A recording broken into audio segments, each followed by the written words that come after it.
ભરૂચ જિલ્લાના અંકલેશ્વરના ખરોડ ગામના ઓડ ફળિયામાં રહેતો કિશોર કુમાર ઓડ તેના મિત્રો અંકિશ વસાવા અને અવિચંદ્ર ઉર્ફે લાલા વસાવા સાથે સુરતથી અંકલેશ્વર તરફ આવી રહ્યો હતો. દરમિયાન સુરત અંકલેશ્વર ટ્રેક ઉપર ખરોડ ગામની સીમમાં ભારત પેટ્રોલ પંપની સામે શૌચક્રિયા માટે બાઇક થોભાવી હતી, જે ટ્રક નંબર RJ14JR 0703 ત્યાં ઉભેલી જોવા મળી હતી અને બાજુમાં ખુલ્લા ખેતરમાં ત્રણ ઈસમો ચાલક કયુમ સત્તાર ખાનને માર મારી રહ્યા હતા.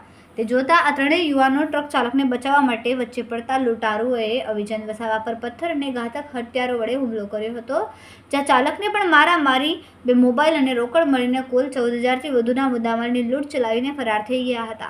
ત્યારે હાલ તો લૂંટ અંગે પાનોલી પોલીસે ગુનો નોંધીને વધુ તપાસ હાથ ધરી છે.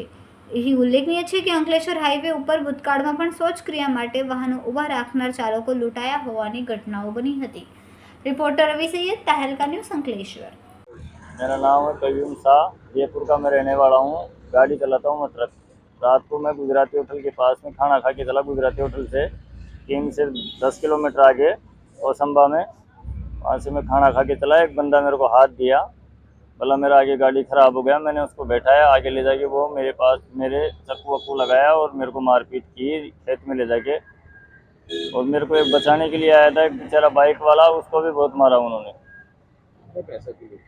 4700 रुपये थे और एक फ़ोन था मेरे पास में।